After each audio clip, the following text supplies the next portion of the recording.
Well, hello everyone. The snow has suddenly stopped, so it gives me a chance to make this film. This one is How the Doctors Almost Killed My Mum. And it's a melodramatic title for a serious and very dramatic subject. So, I was staying with my mum, and thank goodness I was, because she became suddenly very faint. She felt very unwell, she felt spaced out.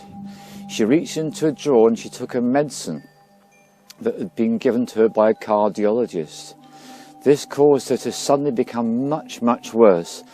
I immediately dialed 999, and while I waited for the ambulance, I got her into the recovery position on the mattress on the floor, did some shamanic work to stabilise her. The paramedics turned up, and it took a little time for them to arrive. Then it took a good 20 minutes before it was possible to get her from the mattress on the floor into the ambulance. And when they did so, the first thing they did is they connected her up to their observation equipment and they measured her blood pressure. So a good half hour after she took this drug, her blood pressure was so dangerously low, it was off the scale on my blood pressure chart I downloaded from the internet. That serious. So who knows how low it was shortly after she'd taken that medicine.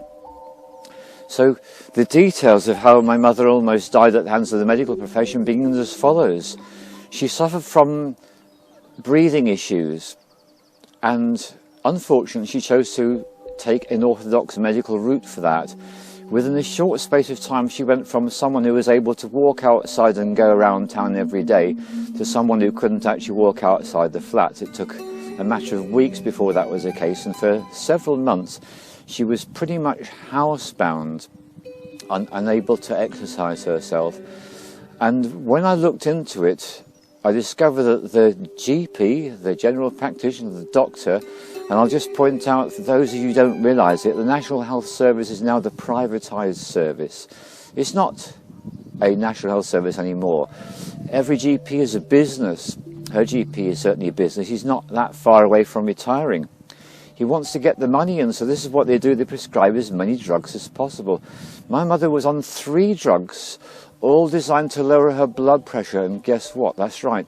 The doctor never bothered to measure her blood pressure in the first place. He took one look at her, assumed she had high blood pressure, put her on these 3 drugs, so that's what incapacitated her and prevented her from being able to go out and about in the world. But the thing that almost killed her was the thing the cardiologist gave her. She was incorrectly diagnosed with angina. One of the primary symptoms of angina is chest pain. She never had any chest pain. All she had was breathing difficulties. However, this is where the magic comes in.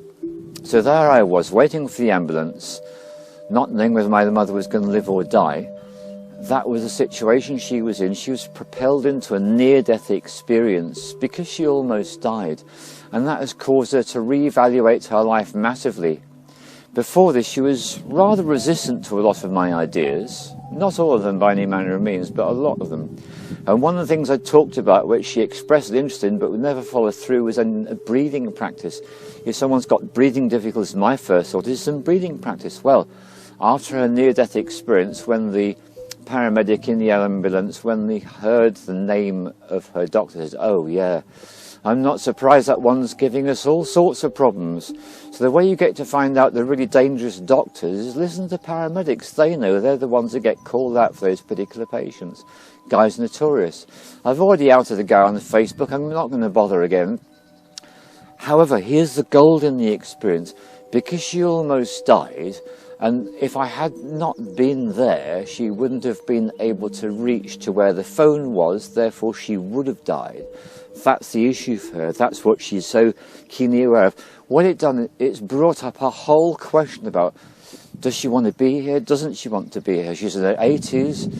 Her husband has passed on. Well, she took a really good look at her life, and she does want to be here. So guess what? That's right. She started the breathing practice.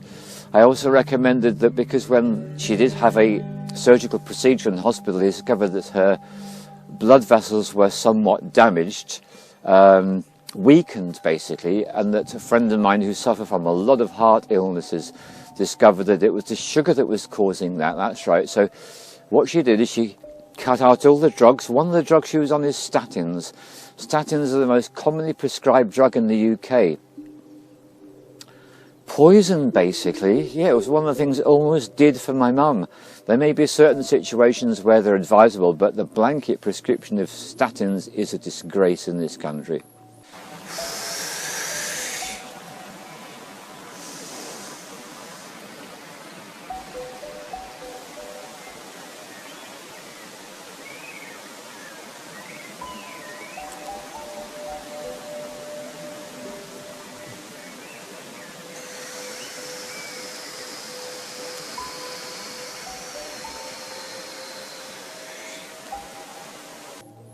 So this is a situation.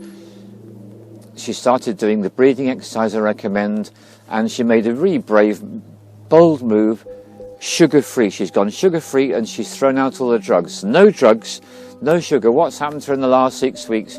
She's becoming stronger and stronger and stronger. She goes out, walks all the way around town, goes down all the charity shops, does all the things she liked to do.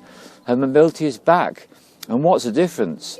Number one, she stopped taking the drugs. Number two, she stopped taking the refined sugar. And number three, she has such a big scare that it caused her to reevaluate her life and realise, I do want to live, I do want to be here. That is the gift of the near-death experience. I've had a number of my own, and at some other point in the future I may choose to share them with you. However, that's why I want to share with you. So let me just add this bigger picture now. This fits into the film I made about Nothing Is As It Seems also. And there's this great healer guy called Chris Thomas, and he's written this book called Project Global Extinction, The Ultimate Conspiracy. If you're curious about why so many people seem to be leaving the planet at the moment, so many famous celebrities seem to be being assassinated left, right and centre, and why a behemoth of a medical profession is giving my mother drugs which almost killed her. And then there's my wife, who had cancer. When she was in the later stages of cancer, was given her drug that literally sent her insane for 3 days. And it was acknowledged openly that that's what that drug had done afterwards. Be careful of that orthodox medical profession. Be careful of that so-called NHS, which actually has become the privatised disease service. There are times the NHS saves lives, no question about it.